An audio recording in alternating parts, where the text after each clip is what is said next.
Hello, everybody, and welcome to today's webinar, Best Practices to BBS Observation slash Conversation, Reviewing and Coaching.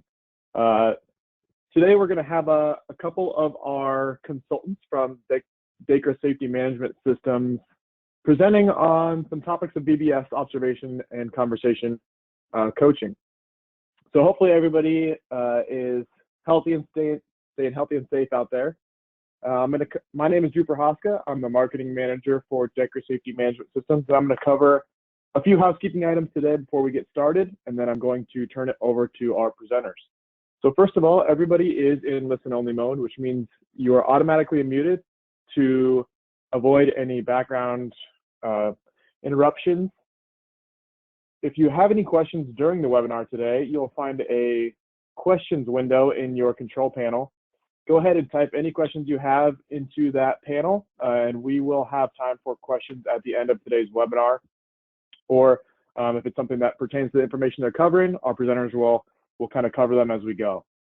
Today's webinar is being recorded, so we will be sending out a link to the recording within about a day following the webinar. With that being said, I am going to turn it over to our Director of Safety Consulting, Joe Melton. He's going to cover today's agenda, and we'll go from there. Thanks, Drew. I'm going to go ahead and get into our agenda today. So kind of our target audience is pretty broad. Anyone from an EH&S professional, behavior-based safety, specialized facilitators, steering team members, location managers, supervisors.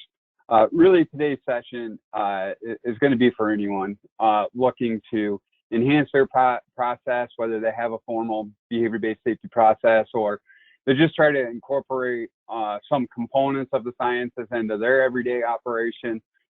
Try to give a couple of pointers throughout. So early on, we're going to briefly cover what an observation, some may call it a safety contact, and in our methodology for conversation-based safety, we look at those as conversation starters. We're also going to cover what's in a card, checklist, or guide, because when we start getting into coaching and reviewing, these are the things that we're using as our leading indicators. We're also going to look at the collection system in the process, as that is integrally important to what we are validating and our quality control and reviewing. And we see there with the coaching, follow up and follow through. So with that being our agenda, I'm going to go ahead and let Corey Hopkins here explain a turning point tool we're going to utilize. So go ahead, Corey, and I'll let you explain what they need to do. Thanks, Joe. So yeah, as Joe mentioned, we want to do a little polling while we are in this webinar. And if you've attended any of our previous ones, last week we actually tried this out and it worked pretty well. But you can do it one of two ways. You can go to ttpoll.com on a web browser, or you can download the Turning Point app at your app store. So those are the two ways, and we'll give you a few moments. I know it takes a little while to download an app. If you do have the web page, ttpoll.com, you can just get logged in right now. And when you go to ttpoll.com, you'll see that particular screen, and it'll say session ID, welcome, and you just put DEKRA, all lowercase, DEKRA, as you see highlighted there, and then you'll hit join session. Okay, good. And go to the next slide, Joe. This is what you'll see on the app. It'll also have the session ID, and you'll just want to put DEKRA and sign in as a guest. Since most of you won't have an actual Turning Point account, just click on the guest, and then the name is optional, so you can just click submit if you don't want to put the name in. You can put your first, last name, and email if you'd like, but otherwise it's not required. So just put submit, and it'll get you into the polling. You may see the presentation, or you may just see a slide that says polling closed. And when we get to a polling question, it'll actually open that up for you. So those are the steps to get the polling. ttpoll.com or Turning Point app on your app store. Thanks, Corey.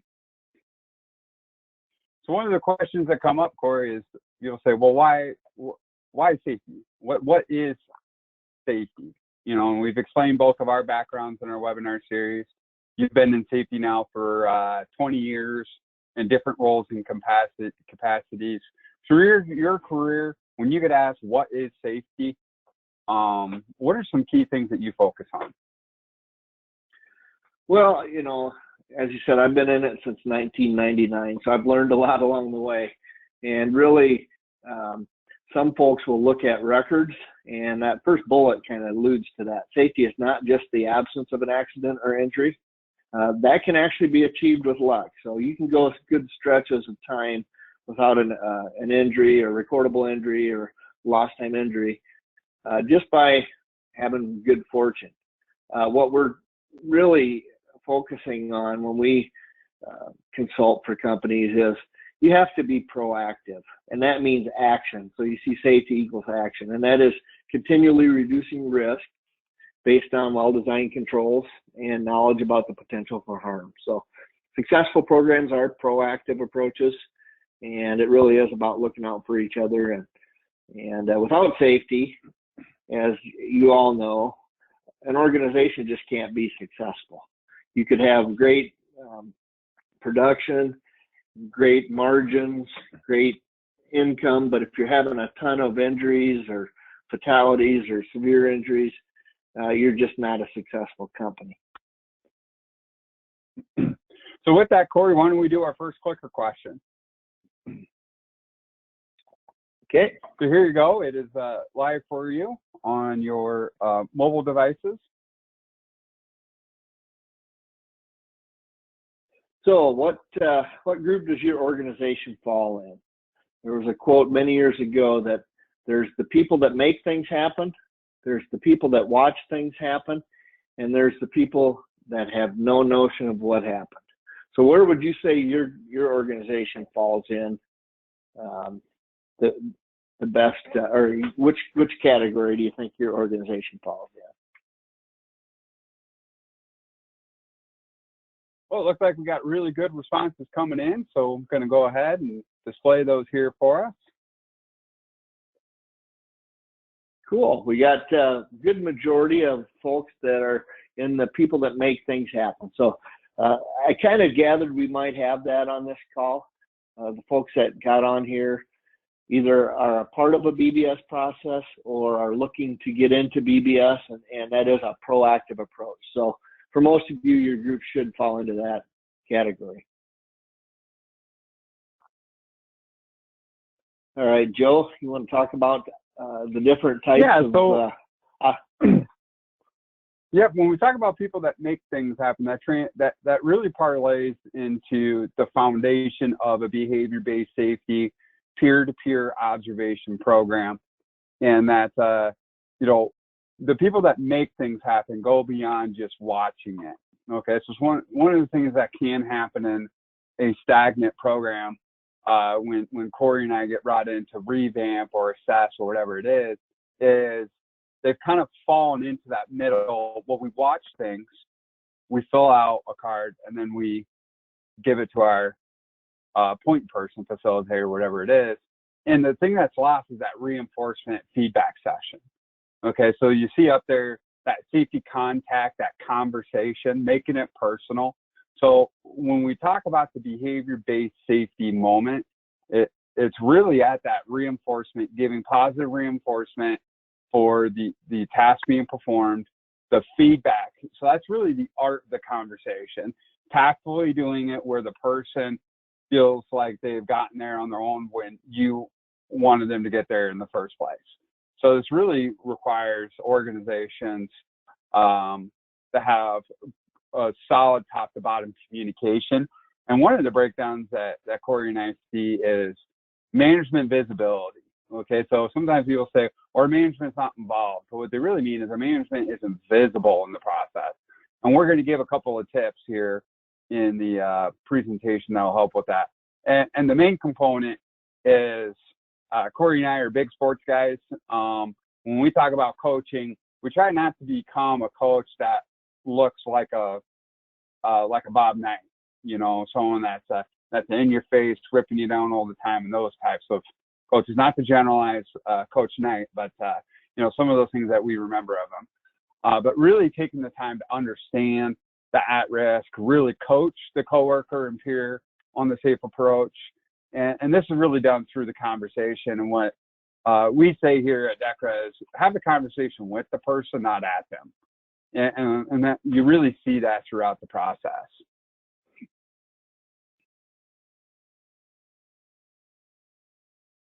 So Corey, you've been involved with a lot of different approaches through your years. Would you go ahead and explain to the group some of the different options and with cards and checklists and guides that can be useful for them? Yep. You can kind of see an example of one on the right-hand side here. And what we kind of refer to these as guides. You can see the item or the behavior that we're looking for. And then the choices here are protected or exposed, okay? So this is a good guide on the COVID-19. It's actually something pretty current. So you can see those behaviors that we're looking for. And really what it involves is, this is a guide for you as you're watching a coworker, peer-to-peer. As you're watching a coworker, you just notice how are they doing on these behaviors, okay? And this should act as a guide. And then what we want is, at the end of that observation period, you go and you actually have a conversation about what you saw, okay? And these are conversation prompts. You could look at them as behaviors. You can look at them as key indicators. We like to think of them as conversation prompts, okay? So you may see a couple of them that they did really good at. Well, that's what we want. We want you to go talk to that individual about what you saw and what you noticed that they did really well. You give them that positive feedback, and then you just summarize it. And we'll show you some different ways. You could record it on this card if you had a physical card, or what we really prefer is kind of electronic recording. And really then, as you get familiar with the COVID-19 checklist and the things that are on here, you really don't need this physical card when you're doing an observation and having a conversation. So it's really just a form of data collection, as it says in that last bullet. Thanks, Corey. And it looks like we have another clicker question for the group, so we'll go ahead and put that on the screen. How many of you on this call, your organization currently has a behavioral safety process? So we have two options, yes, you currently do, or no, you currently don't.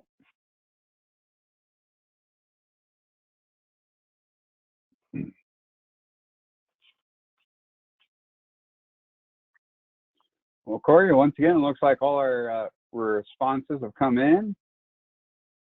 Go ahead and display those. So it looks like we have a really big chunk of people who do have a formal behavioral safety process. It's good to see that 22% though.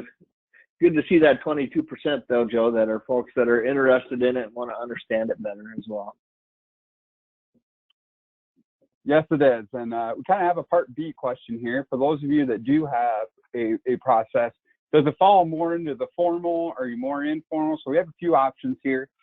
Do you have a process where your observers formally announce to the coworkers for the observation, or is it more into the B, where the observations are pretty informal, unannounced while they work, or do you kind of have a hybrid of both? Maybe your supervisors are announced and the peer-to-peer is unannounced, or vice versa, switched.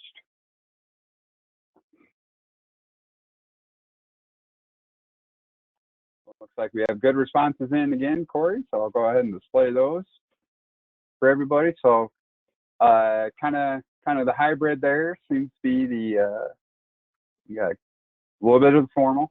Perfect. All right, another question for the whole group. Do you fully utilize your data? Okay, for those that have a behavioral process or observation process, whatever it may be, do you kind of look at it occasionally? Observations are done, but nothing is done with the information. We review the data regularly and use it to make improvements, or what is BBS data? We fill out a card, it goes in the box, and they put it in the secret cave.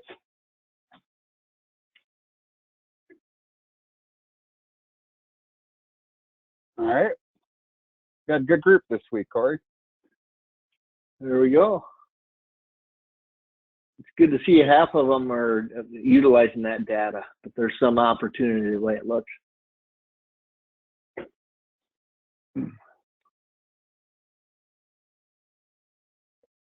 All right, what kind of collection system?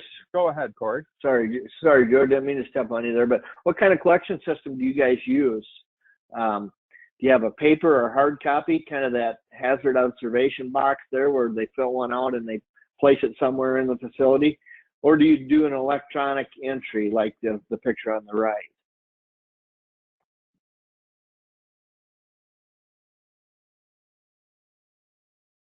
Joe, what kind of message does this one send when you have that box? It just sits there, looks kind of empty. Drop your card here, it may or may not get looked at. Yeah, it's an ominous, all right. There's nothing in there. As soon as I drop mine in there, everyone's going to see who it is. Might as well just put it in the shredder.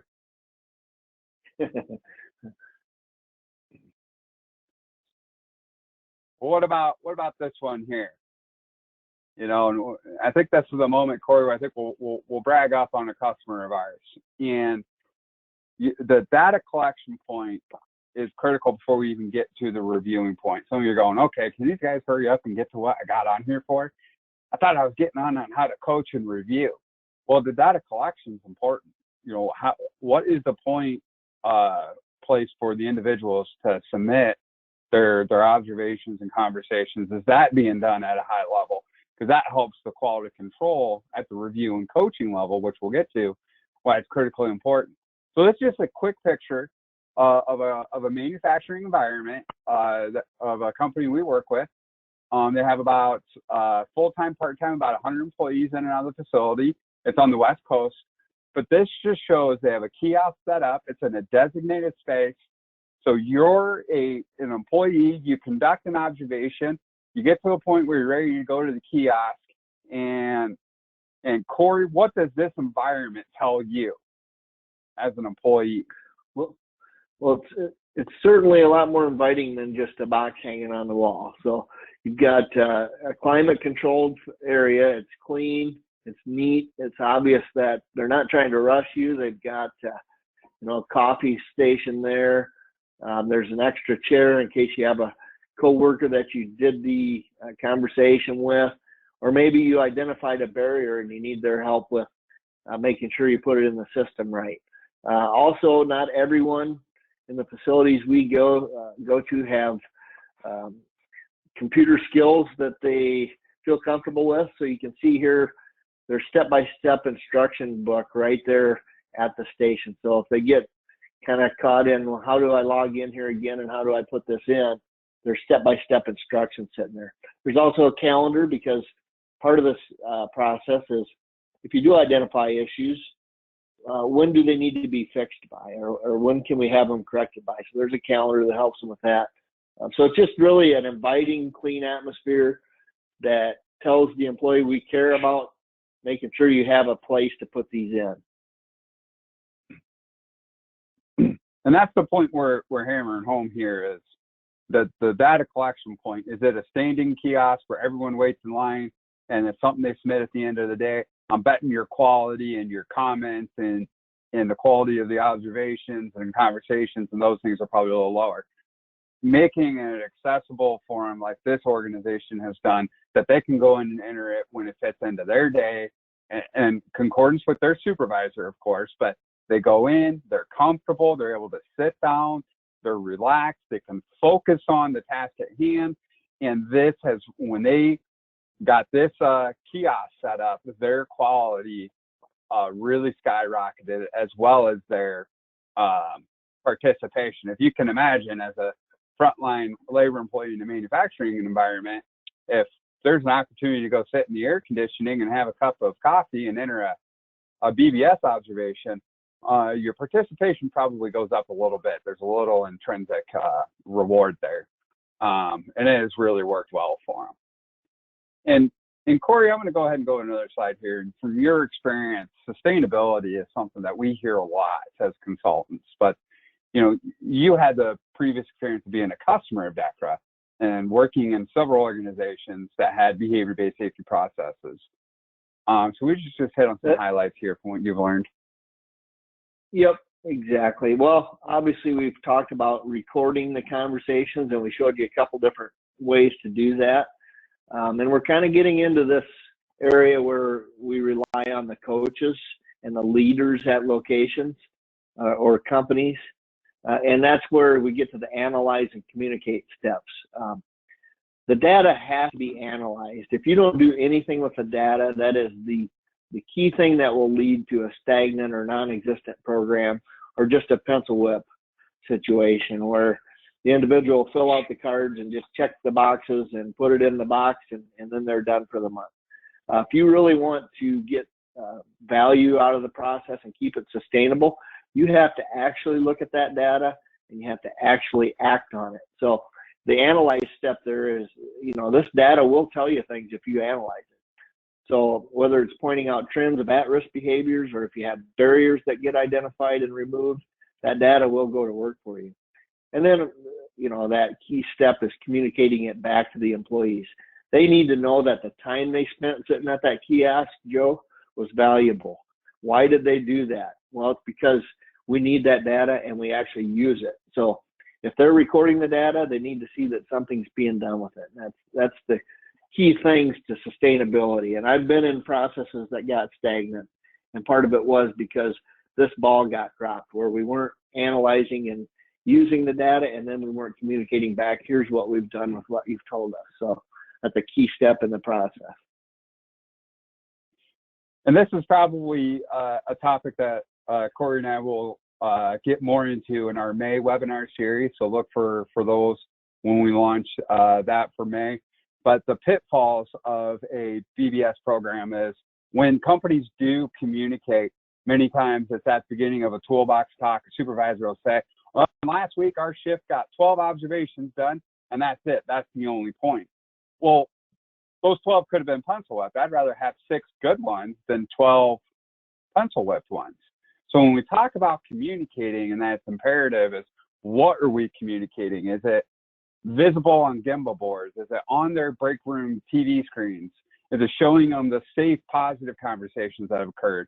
Is it showing them before and after pictures of barriers fixed? Things that people do, not just a number of observations completed. And that'll be a future topic that I think we'll cover more in depth. Today, Corey, I think we should move and get into more of the coaching mindset. And for us, at DEKRA Safety Management Systems, we really focus on the conversation. That the guides are truly there as conversation prompts, that we're not a slave to a paper form checklist, and that we get more of a culture where we see something, we say something, that we truly are looking out for each other. How important is that now in our current climate of social distancing and conscientiousness of each other and taking care of ourselves, washing our hands, and different things that we're doing? The old 4-H model, I would call it, Corey, growing up in 4-H, it's really become super intense and important. And you look at it, increasing the conversations, and many times non-formal, where we're looking out for each other, and we reference the guide or checklist later. And really focus on that social interaction between the two, peer-to-peer, that we're doing it in a way where the person really walks away like, man, that was nice. Corey pointed out some really good things I'm doing. I feel good now. And a lot of people are under stress right now. And that simple, positive conversation can really carry a person throughout the day.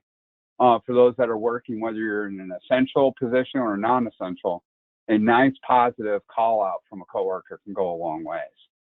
And Corey hit on the barriers, those things that are put in place where the safe choice is difficult to attain.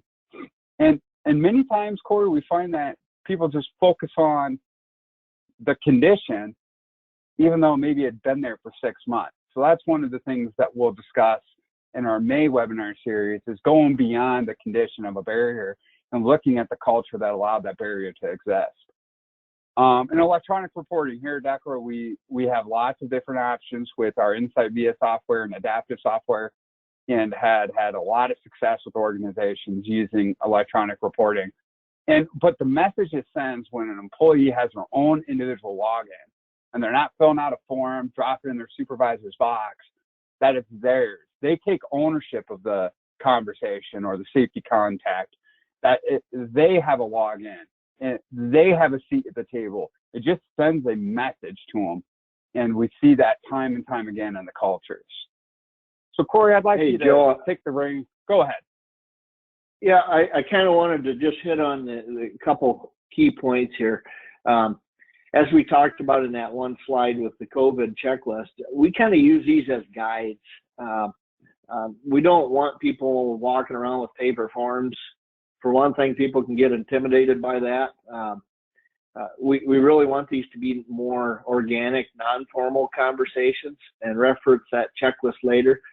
As Joe mentioned, the conversation is the critical thing. And so if you look over at old Andy Reid there, if anybody knows the Kansas City Chiefs coach, the key thing he's got on his head there is a headset, right? And it's got a speaker. That's for communication. There's a communication between him and his quarterback, and he's got that playlist. It's a guide for him, but that communication piece is the critical piece, and that's how they continue to improve their play calling or their process, and that's just really what we want to stress. So I just wanted to make that point before we go to that next slide. No, Courtney, I think you parlayed into it well. So just continue here, and what are they reviewing in the role of the coach? Yep, and most processes, several of you are involved in a process. You have leaders or you have folks that are leading that process. We refer to them as coaches, and they're critical to the success of any process. For us, the coaches, they participate and lead the process by example. So if you do have targets and goals, obviously we want the coaches to be doing at least the minimum. So they're gonna be leaders by example. We ask them to read and review conversations in the system. So if somebody takes the time to input one in the system, we want to make sure that someone reviews it. We want to ensure that they're high quality, or that the individual understands what they're doing, and that they're putting in good conversation. The coaches also follow up with observers as needed. And that might be to help them improve their conversations, the quality. It might be to follow up on a barrier that they identified in a conversation, or if there's at-risk clarification that's needed. A lot of times you'll find that people will put in observations or conversations and they don't put in near enough commentary, or you can't really understand what it was they were looking at. So the process does require that there's follow-ups on occasion with a face-to-face conversation. And then we ask coaches to meet regularly to analyze data and ensure that the process is continually improving. A lot of times when we start one of these, we actually do check-ins, and we'll do that via a go-to meeting most of the time, or a phone call, where we're just helping guide through the process. When we talk about reviews in the process, it means reading a conversation, giving the observer feedback, okay? So the observer is obviously giving their coworker feedback, but we also want to follow that up and let the observer know how they did in that conversation. So as I mentioned, it might require face-to-face conversation if the quality is low or questions remain. Also, we encourage our anyone we work with to follow up. If there's a really good conversation, go out and tell that individual, hey, awesome job, this is exactly what we're looking for. The positive reinforcement theme works throughout this whole process. So that's what we mean when we're talking about reviewing and coaching.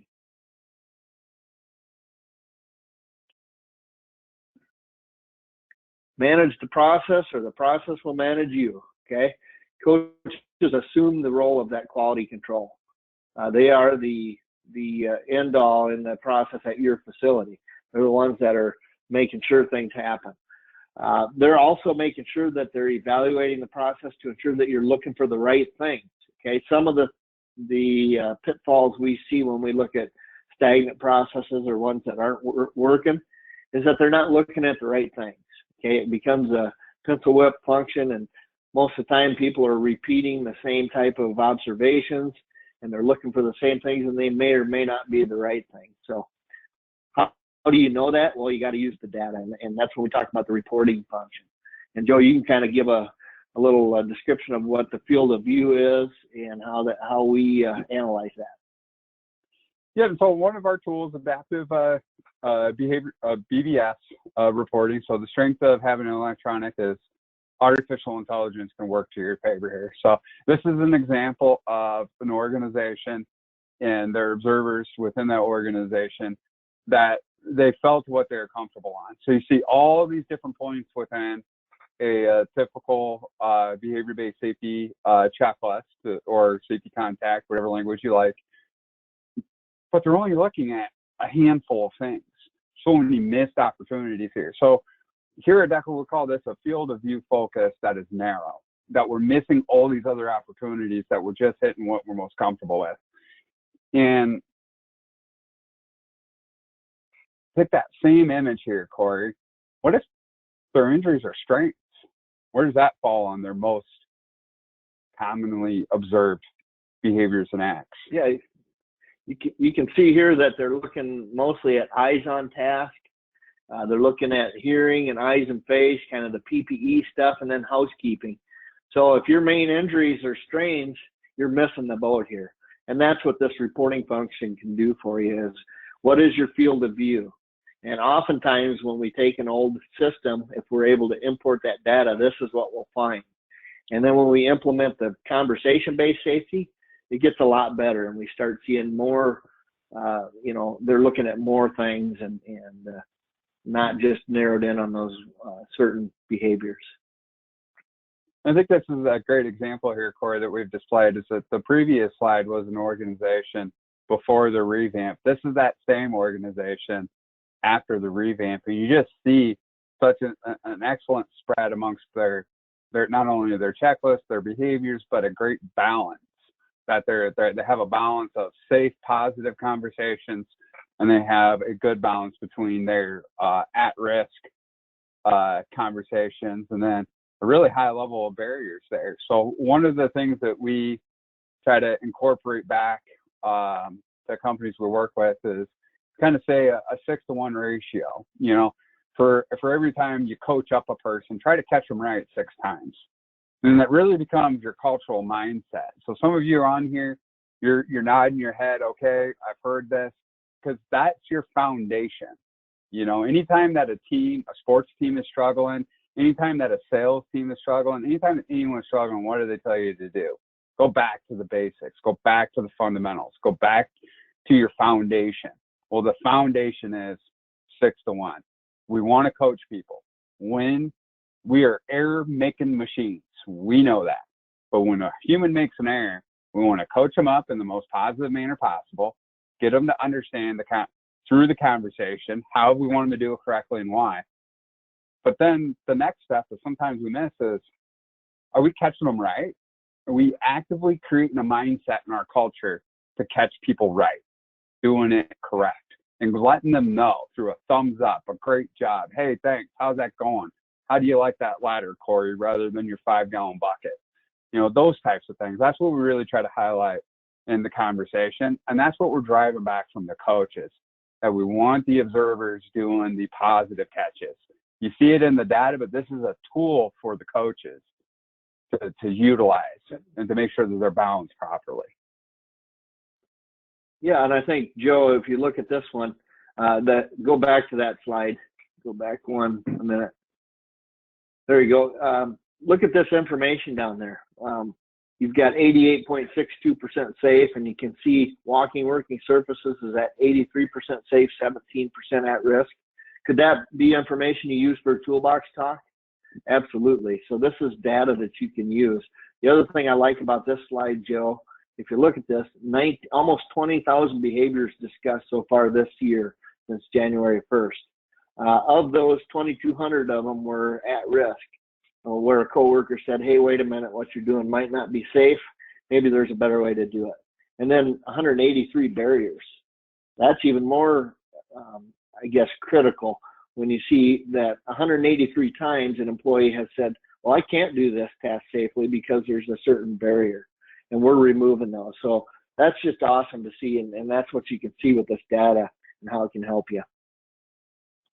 Well, Corey, I'm going to go a little further on the point you made with walking working and talking about when we do a coaching review and when we're following up with those observers. If we have a walking working surface that is 83% safe, so a higher at risk there, sometimes the culture mindset would be, oh, wow, we're doing these things wrong. We need to go out and find people doing these wrong.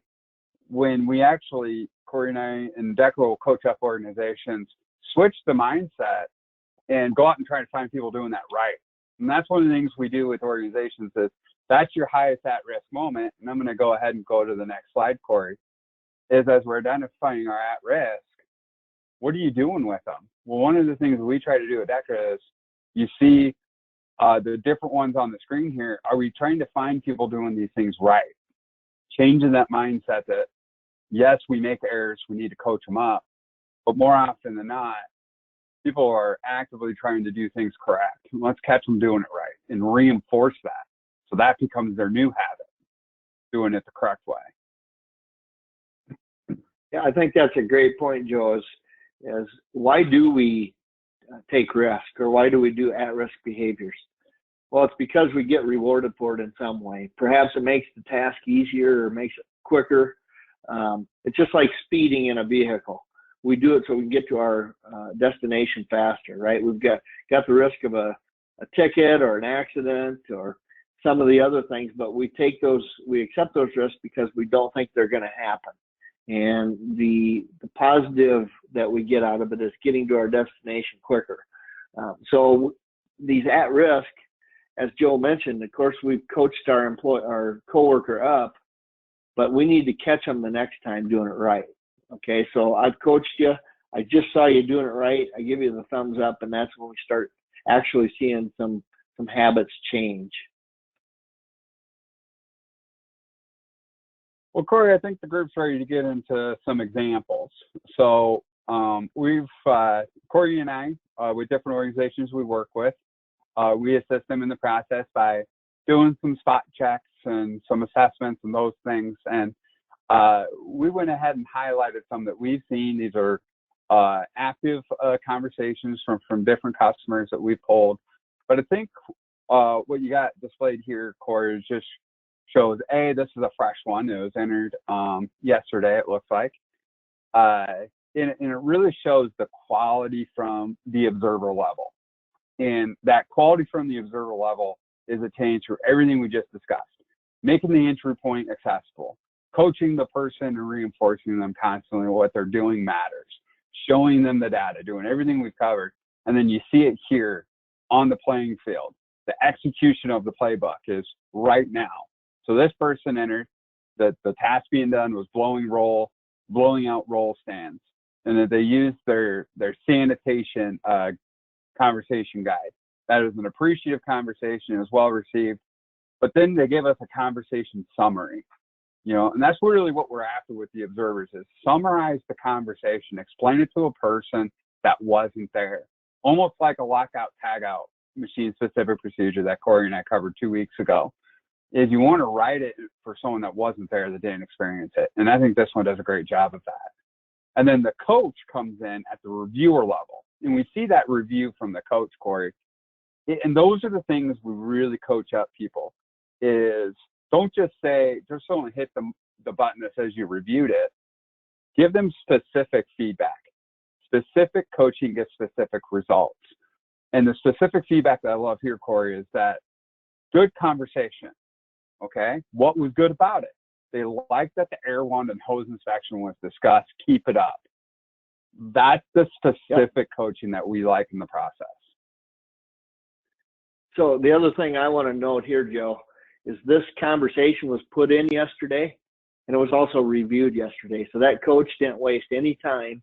They gave very prompt feedback, and now you've got two employees, the one that was blowing out the roll stands, that did a good job and received appreciative positive reinforcement. And then you have the actual employee that did the conversation. They received positive reinforcement. So two employees feel a lot better about their day. and we've reinforced the safe behavior. So this is really what we love to see when we implement these processes. And, you know, Joe and I had no influence on this. This is people that took the process, took the training, and they're using it exactly like we want them to. And I think it's important to note that this organization, Corey, is considered essential, an essential organization in our current climate. That, you know, these manufacturer essential employees are going under a lot of stress.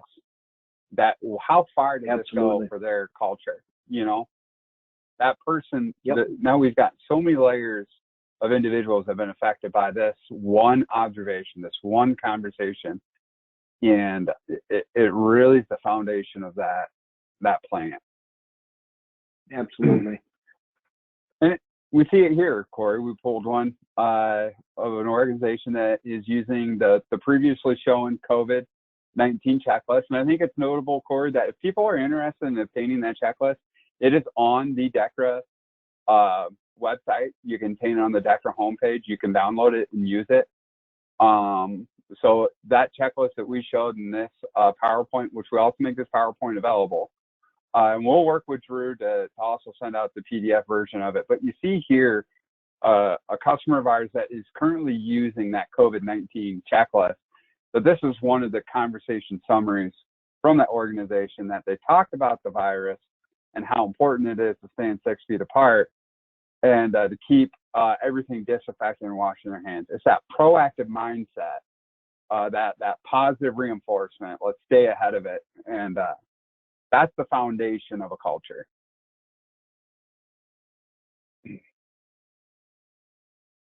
Got a couple other examples here, Corey. Do you mind taking the lead and hitting on the high notes that you like here? Absolutely. And this is the previous slide you saw from our Insight Via platform. This is from our adaptive BBS platform. And you can see down below there's a star rating. This is my favorite part of the adaptive platform, is that the reviewer can actually go in and not only leave that comment, but they can rate for the observer or the person doing the conversation. They can rate how they feel, how well they feel that conversation was. So the observer comment, you can see the reviewer comment box. Let's look at that one on the right. It says, in Florida, currently under heavy thunderstorm weather pattern, advise the team to be extra cautious. And basically, then the reviewer comes in and says, good proactive conversation with your, while you're remote, while keeping these key proactive behaviors in the forefront of their mind. And that can be a critical thing. I attended a session here in Iowa where a company actually had a tornado go through their facility. And they had like 300 visitors at their facility that day. And they had actually done a proactive conversation with them on what to do if severe weather came. And they actually had a tornado hit their facility, and many lives were saved because of that proactive approach. So you can see that these are just an example of that reviewer being able to give a comment and actually give a star ranking on how good that observation or conversation was.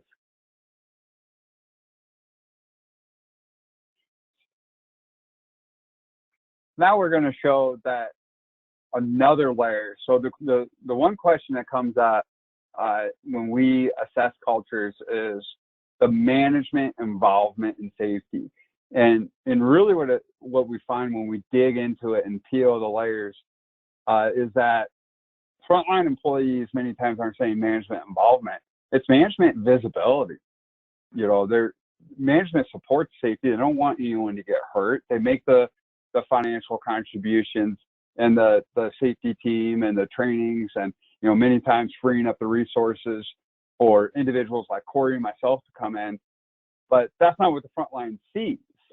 You know, so the visibility is that extra layer. So this is an example pulled out of our Insight Via platform, but it shows that you had that comment level at the employee observation level, and then their coach came in at the reviewer level. But that secondary level manager is that senior vice president level individual in this organization that came in and gave them both positive feedback. So that follow-up and follow-through is really seen here on that second level of that management review, showing them their visibility and putting that extra teeth in it, that we really do appreciate that you're looking out for each other, that you're cleaning up hazards. And this is a great one. You know, it's a walking working surface. We had nails picked up with the wood. It was in a common environment, and the review there was great. It was spot on. It was proactive. It was specific. They both should get a positive reward, and that's where that management visibility comes in. And that could really be the difference right now in our current climate.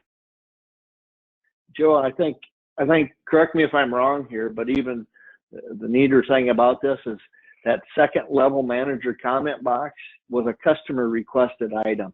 So the VPs and even the CEO at this company, they wanted to be involved, and you know, they were noticing that, yeah, we had observers and people doing conversations, and then we had coaches at the locations that were putting in reviewer comments, but they wanted to be involved, so they actually requested that we add this second level manager comments.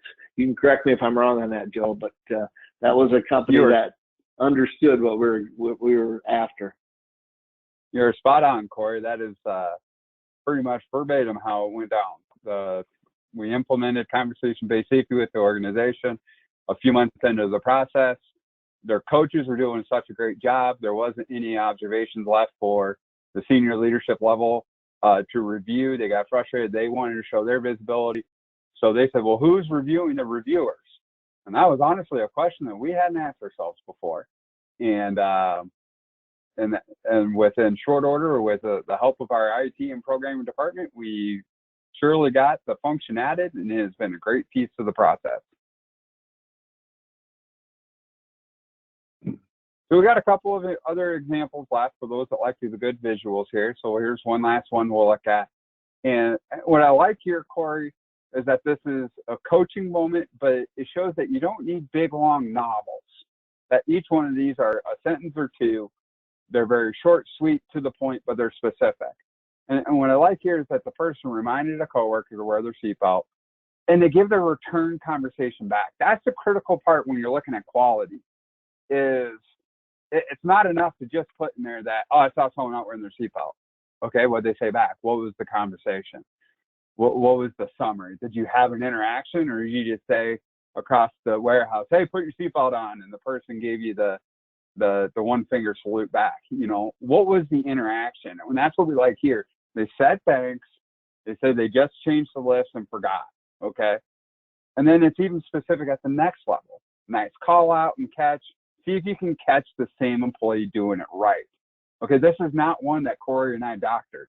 This is a live out of the Insight via software. This highlights that it's part of their culture now. They prompted them specifically to go out and catch them right. That's a mindset change. And then the senior level review is good coaching, great job, looking forward to them doing it right. That is the proactive behaviors that would drive us forward. Every single layer of this, short, sweet, specific, to the point, and spot on for what we're looking for.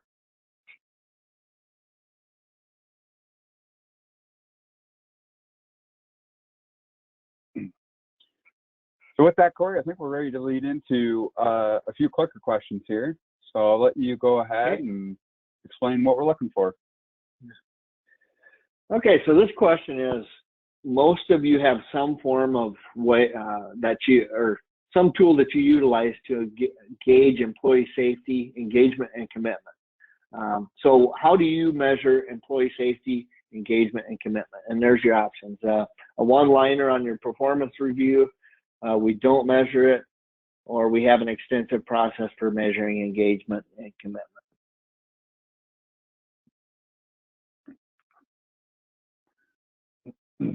Well, it doesn't look like we bored anyone to sleep here. Good thing we do these before lunch in most time zones. So it looks like the responses are coming in, and just about ready to share them here. Okay. So it looks like things have kind of improved. For a long time, it was that one-liner on the annual performance review, and there's still some of that, and there's still some, if you add them up, almost 60% that aren't doing anything real extensive. So that kind of leads into this next question or next thing, Joe. Could this start an engagement and commitment conversation? So we showed you the BBS, adaptive BBS platform, and we showed you that star ranking. Here is actually one of our customers that were kind of fresh into the implementation process. And so Joe and I are doing a lot of the reviews at the beginning of the process here. And you can see this individual, Joe, has given 3 different coaching reviews. And 2 of them were the 4-star, and Joe is probably being pretty nice because we try to be nice when we start these. And so, you know, there's a couple things that he just wasn't getting included in those conversation summaries. And then on this last one, Joe said, your best one yet. Good notes, good coaching, really good job, including the return note. So you can see that that improvement has happened. Now, this is the kind of thing that you could show during either quarterly meeting or an annual meeting. Here's how you've progressed through your conversation-based safety process. And so it'd be a little more extensive than just that one-liner. So yeah, pop to the next slide, Joe. Well, when I liked what you grabbed here too, is it also has the task in there. And each one of those, the task was different. So they weren't getting in a narrow view of focus, but they were starting to create this habit of natural conversations while they work. And each one, once it was changing a tank on a forklift, the next time it was making machine software changes, and the next one was a sample collection. Each of those are different. And it was back to what's the quality of the conversation, not necessarily the task. And each one of those was specific coaching that I wanted the person to improve on. And then we got it. It started to click. And that's where the coaching words are important. And we're going to show that here in a couple of slides. Yep, good point, Joe. This is more of a company dashboard.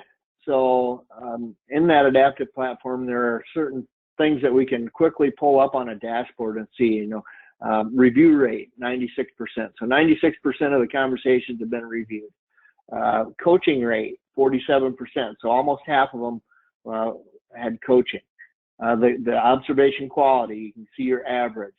Contact rate, participation rate, 50%. The high risk, at risk. So we're able to, in the process, identify if somebody says this was an at risk or unsafe, was it high risk? We actually have that tool that we can add. Not everybody uses it, but some like to use it. And then the percent safe is reflected there at 78%. So just good dashboard items that you can get a pulse of your process. And this is the stuff that's visible for the employees when they log in. They have their own individual login. This is the first thing they see. It's instant feedback, instant communication. It's fresh at the fingertips, and it just shows the employees that, wow, 96% reviewed. My organization is following through. They're doing the follow-up and the follow-through, and they're holding to their part of the integrity of the process. And I think we see that here as well, Corey. So this is out of the adaptive software once again. But what this shows is some word clouding, that the most commonly used words in the conversation summary from an observer in this organization are larger in the word cloud. And what I really like is the coaches, the reviewers. What are the most commonly used words in this process? And it's the good coaching, the positive reinforcement, feedback, great job, very positive language. And those are the things that will carry an organization through climates like we're currently working through. Yep. There's a lot of other fancy tools too, where we can actually track sentiment of the words being put in, but that's getting into the weeds a little bit for this particular webinar. So So here we always like to leave you with the why. So why BBS? It's a science-driven, proactive approach to safety that focuses on positive reinforcement. Positive reinforcement is proven to be the most effective way to garner discretionary effort. Why take the time to record? You must be able to record, analyze, and communicate the data to maintain a sustainable process, as we talked about earlier. People want to know that the time they're spending on this is valuable, and they want to know that you're using that information, and that helps validate the process. Why do you need coaches at your site? Why do you spend time to coach and do the reviews and those things? They're the lifeblood of the process, and they absolutely will be the key to sustainability and ensure that you're getting the desired results. So Joe, I don't know if you have any more to add on that slide. No, you pretty well hit it right on the head. Those are the things we want to leave you with. Here's Corey's and I's contact information. Drew will hop on here in about a half a minute and explain the follow-up. But, please reach out to Corey and I. Our phone number, our emails are here. This isn't just our job. This is our passion. This is something we love to do. It's hardly work to us. So please call us. If you're working through a process at your facilities or organization, reach out to us. Use the information in the PowerPoint. Use the COVID-19 checklist, and I'll go ahead and end with that, and let Drew come on and give his final notes. Okay, thanks, guys. As Joe mentioned, this session has been recorded, so that will be sent out within the next day, and we'll also be sending out a follow-up email with this contact information and a PDF presentation of Joe and Corey's presentation from today. With that being said, if anybody has any additional questions, feel free to type those into the question pane as we're going over this kind of final stuff, and we'll get those answered for you. But thank you again, Joe and Corey, for taking the time today to present to us. And yeah, if you have any questions after today, feel free to reach out at that information, and we will be sending out those slides and presentations. So it looks like we don't have any new questions coming in. We will wrap up today, and thanks everybody, and stay safe. Thanks, Drew. Thanks, everyone. Thanks, Drew.